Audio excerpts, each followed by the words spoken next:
Ya, ini aja mungkin kita sejarah. Alhamdulillah Sehat Pak. ada yang lagi gitu Bu? Adit. Ada ini aja? Ini aja dulu nggak apa-apa. Saya Kan saya lagi latihan presentasi Pak Kamal. Jadi semakin sering presentasi kan saya semakin hafal. Oh iya udah. Emang masih ada sok jalan. Santai. Mau ditunggu? tapi Bandung Di ini mending aja. polanya begini kan. Di mulai aja. Oh, baik. Jadi Ada gelombang. terima kasih. Sebelumnya perkenalan ini belum kenal sama saya. Kalau belum kenal sama saya nggak tahu katanya. Kan di Jawa Tengah saya terkenal dan tercemar waktu itu.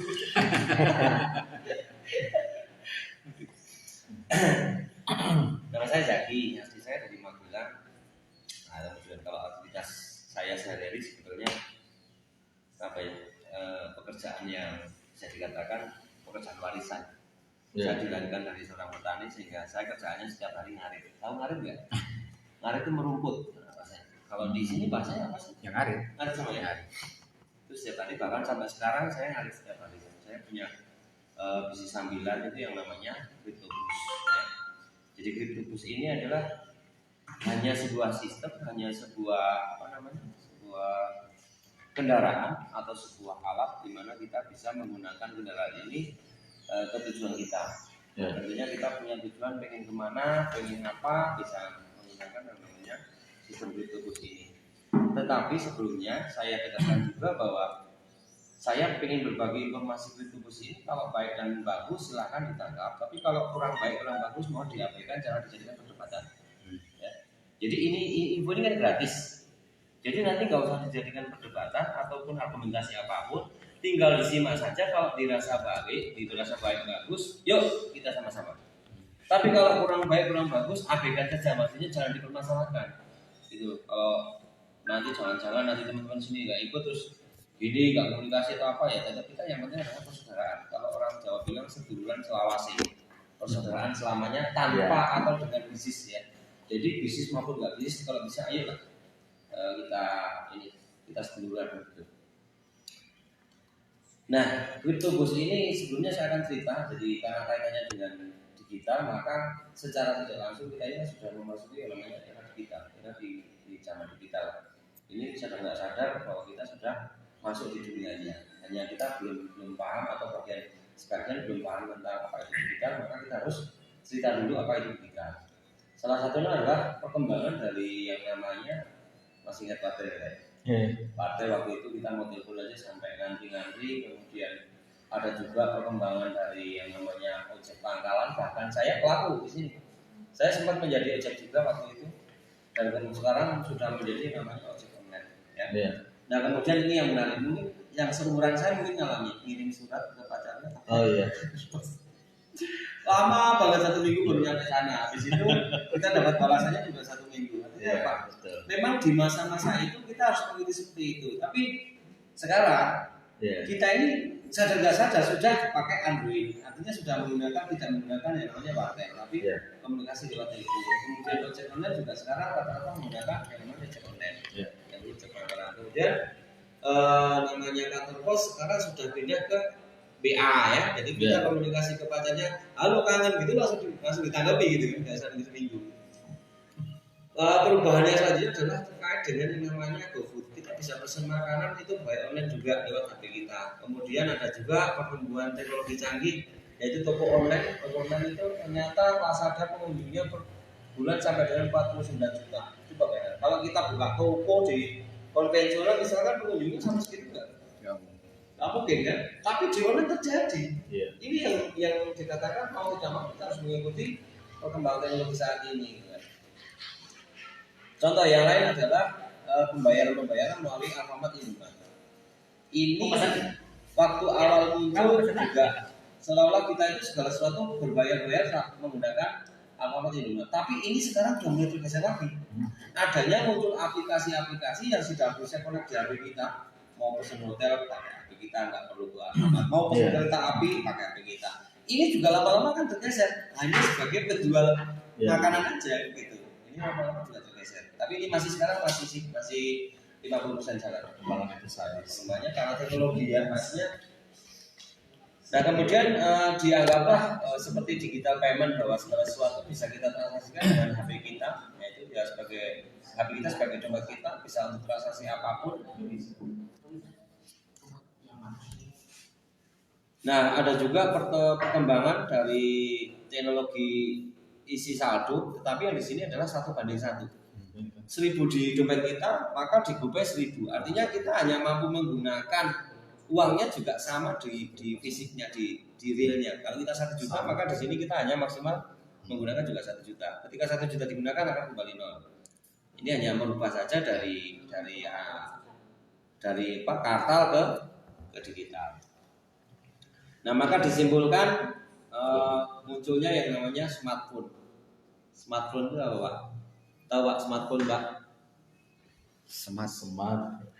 Pendek. Smartphone itu adalah HP pintar, HP cerdas, gitu.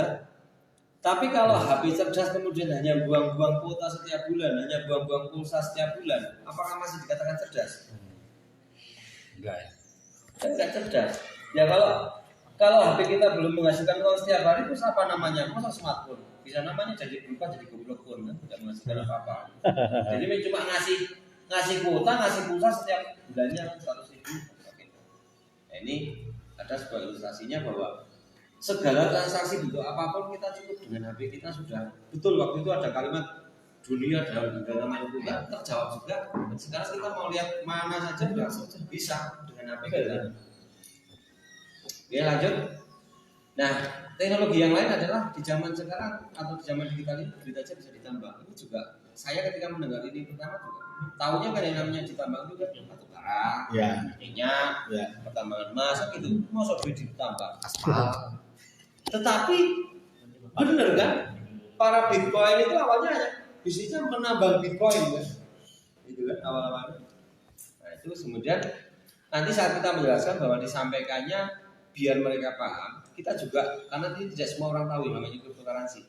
Walaupun presiden kita sudah mengatakan bahwa kita harus cepat tanggap adanya munculnya cryptocurrency, bahkan informasi terakhir bahwa Bitcoin akan dijadikan uang transaksi secara global kan informasinya. Nah artinya apa? Kita ini pelan-pelan harus segera mengikuti perkembangan teknologi kita ini. Kalau enggak, ya tertinggal.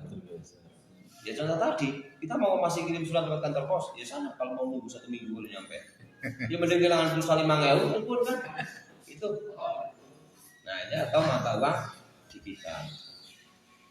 Ini adalah aktivitas pertambangan Bitcoin yang kita tahu bahwa ternyata Bitcoin bisa ditambang. Ini bedanya kalau nambangnya di sini nggak pakai linggis seperti ini, pakai alat mesin ini yang mana ini harganya ya kalau di Bukalapak saya cek itu 1,5 per satunya.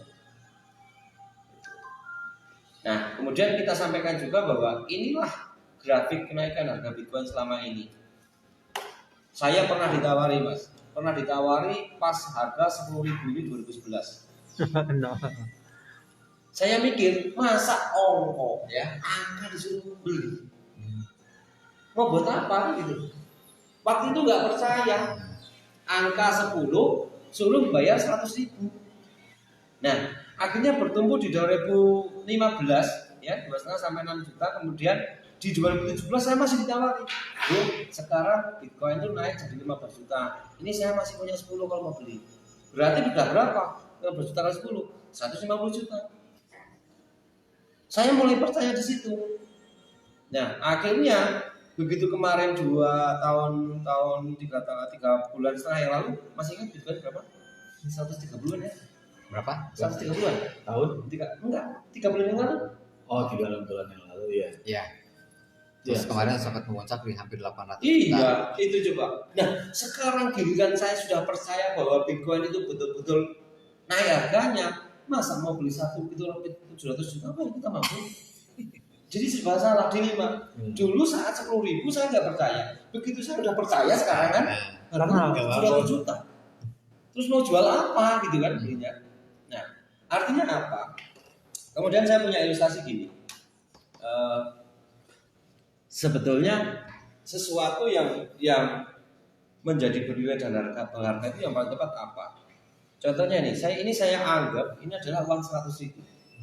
Menurut sampean ini uang ini berharga atau bernilai? Nilai. Bernilai. Bernilai. Oke.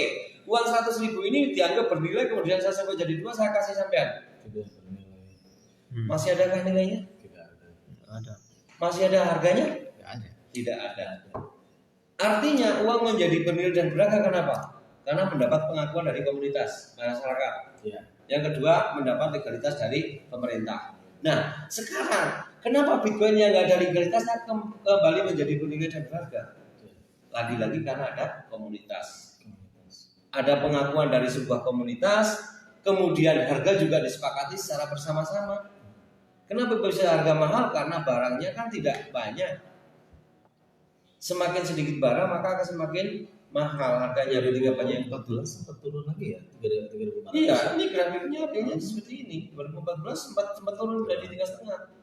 Nah, di saat 3,5 ini orang pada bilang, tuh kan yang beli 10 juta sekarang rugi kan? Kan gitu. Mereka tergoda. Tapi orang yang pintar di sini pada beli banyak. Pada banyak. Nah, di 2017 ini terjadi penjualan besar-besaran ini. Ketika dijual besar-besaran berarti barangnya semakin naik. Itu yang terjadi seperti itu. Nah, sekarang Bitcoin sudah 700 juta. Masih mau nggak yakin dengan angka-angka itu? Berhubung kita sudah yakin, ya kalau mau beli satu angka BTC ya 700 juta, buat sini uangnya, geser kan gitu. Dari mana uangnya? Nah, ini adalah bagaimana kita harus menyampaikan juga yang namanya cryptocurrency. Nah, untuk kita mengetahui semua kripto itu ada bisa di Indodax. Nah, sebelum kita harus sampaikan, jadi ini lagi tempat bertemunya penjual dan pembeli cryptocurrency. Ini Indodax beroperasi sejak tahun 2014 dan telah aktif melayani 2 juta member lebih. Menyediakan lebih dari 80 kripto yang siap diperjualbelikan. Nah, ini data pengunjungnya juga 10 juta pengunjung dengan volume transaksi di atas 3 triliun per bulannya. Mungkin kita icip-icip sedikit aja belum. Tapi saya pernah icip kemarin. Pas doge harga 30 saya beli 60 juta. 30 juta. Nah, pas di 56 tergoda. Gara-gara temannya Mbak Ati dijual 56, saya ikut jual kan dari 30 juta lalu 60 juta. Kan sudah untung. Tak bikin motor lagi. Nah, Malah naik 125. Ya, 125 saya tunggu. Barangkali mau naik 50 lah, kembali ke 46 enggak apa-apa lah, beli lagi kayak gitu. Naik dari 200 jadi 900 sampai 1000 katanya. ya sih. Habis 1000 saya enggak buka lagi aplikasi Indodax. Sedih rasanya. Kecewa Aduh. dan terluka. Ya, masih seputar Indodax bahwa Indodax ini untuk alamat kantornya. Nah, kenapa kok Indodax itu yang punya legalitas? Karena Indodax itu nanti selaku yang transaksi keuangannya. Ya, selaku yang transaksi keuangannya, maka yang kita butuhkan legalitasnya adalah di Indodax-nya. Nah, Indodax ini sudah ada legalitasnya, kemudian sudah dibawa Bapepti juga, kemudian mendapatkan 2 sertifikat SEO tahun 2015, dan kalau kita browsing di internet pasti diucapkan selamat datang dunia itu exchange itu sana itu senang kalau Indodax dapat pengunjung kan, harganya naik kan gitu. Nah, itu adalah mengenai Indodax. Kemudian ini ada di komparan bisnis. Transaksi di bursa cryptocurrency Indodax capai 100 M ini sudah agak lama, sekarang lebih. Kemudian di Wakatobi Kendari ya, Indodax resmi terdaftar di Bapepti, OJK sebut aman untuk berinvestasi. Ini kita sebenarnya mempromosikan Indodax dan kita nggak dapat apa-apa. Nah, harus setelah itu kita kembali ke CryptoBus. CryptoBus ini adalah sebuah solusi bisnis di era digital yang mana tujuannya cara cerdas ciptakan income tanpa batas di era digital saat ini. Dengan cara kita mulai bersama, kembangkan bersama, dan investasi bersama. Jadi sekali lagi bahwa CryptoBus ini hanya sebuah sistem, sebuah kendaraan, sebuah sarana, sebuah mesin yang kebaca gitu. Nah, makanya saya tegaskan lagi di sini. CryptoBus dengan Indodax ini sebenarnya nggak ada hubungannya. CryptoBus bukan anaknya Indodax, Indodax juga bukan anaknya CryptoBus atau Pak D-nya atau Pak-nya, nggak ada hubungannya. Tapi dari produk-produk Indodax ini adalah salah satunya BTC, RTC, USDT, DOGE ini yang bisa connect dengan CryptoBus. Bahkan kita registrasi dari Indodax bisa. Jadi keduanya saling connect. Kita dari Indodax ke CryptoBus bisa, dari CryptoBus ke Indodax bisa. Makanya Saya paling nggak percaya ketika ada mengatakan bisnis koin tapi hanya koin akan. Nanti ini akan masuk Indodax. Nanti ini akan harganya sekian. Akan saja. Kenapa kita nggak mainnya sudah ada? Kayak Torina koin, Kapalo pada nunggu di akun nggak bisa dirokok. Nggak bisa buat beli apa-apa, gitu kan? Nah, kemudian ini programnya yang ditawarkan. Ada program passive income ya, yang ditawarkan. Passive income adalah paket yang dibeli dengan keuntungan diberikan setiap hari selama kontrak dengan perhitungan modal dan profit tanpa kewajiban apapun. Ini yang sukanya orang negara Bandung kan ini, pengennya duduk diam nyantai-nyantai tapi uangnya banyak ya di sini tempatnya, gitu kan? Nah, bisa diibaratkan nanti di program ini kita diam aja dapat duit atau tidur aja digaji. Ya tentunya ada syaratnya. Syaratnya adalah nama, username, email, nomor HP, biaya registrasi 50.000 atau di dalamnya peluangnya adalah jual beli USD dengan rate USD 1 USD 15.000. Ini tujuannya untuk mengflatkan apa? Di antara kripto-kripto tadi yang 4 tadi harganya kan berbeda. Jadi kalau sekarang join menggunakan umpamanya 1.000 doge, 1.000 doge sekarang berapa? Umpamanya 800.000, ya kan? Kalau besok doge terus 20.000, berarti untuk join satu paket bisa 2 kali lipat. Makanya dibuatnya flat. Biar joinnya tetap nilainya, itu paham ya? Itu Pak Kamal ya. Nanti untuk menyampaikannya, tujuannya dibikin rate USD ini kan kalau doge ada kenaikan, itu joinnya tetap menggunakan rupiah nilainya. Kalau acuannya doge, ketika doge ini nanti berubah menjadi 2 kali lipat, untuk otomatis joinnya 2 kali lipat. Ini paket-paket yang ditawarkan. Paket yang pertama adalah $100, atau kalau kontraknya adalah hari itu, total yang diterima adalah 200. Jadi kalau bicara modal minimal, sebetulnya ada modal minimal itu 200.000. 10 USD 150.000 dan biaya fee registrasi 50.000, berarti 200.000. Tapi jangan digunakan karena itu akan kacau nanti. 100 berpasangan dengan 10 ya kena 10. 1.000 berpasangan yang 10 berarti 10. Kan sayang ini enggak, makanya enggak tulis itu perbincangan kita. Paket yang kedua $1.000 atau 15 juta itu hariannya adalah 2,25% per hari atau $22,5 setiap hari selama 100 hari. Total yang kita terima adalah 2.250. Kita begitu hari ini join maka besok sudah terima ini. Nah, Minimal berapa? minimal apanya? Minimal join. Minimal WD $10 bisa. $10 bisa. Ya, kalau ke Indodax. Oke. Tapi kalau antar member bisa minimal $2 atau $1 bisa. Harga? Nah, harganya kalau ke Indodax dan 80 exchange lainnya mengikuti harga rate USD internasional detik itu. Oke. Selisihnya tipis lah ya. Iya. Jadi harganya kalau kita mau jual ke Indodax berapa USD saat itu? Contoh, kita WD $10. Nah, harga dolar saat itu berapa? Nanti akan connect dengan harga doge. Nah, itu sudah otomatis nanti. Paket yang selanjutnya 5.000 atau senilai 75 juta, hariannya adalah 2,5% atau $125 setiap harinya selama kontrak 100 hari kerja. Ya.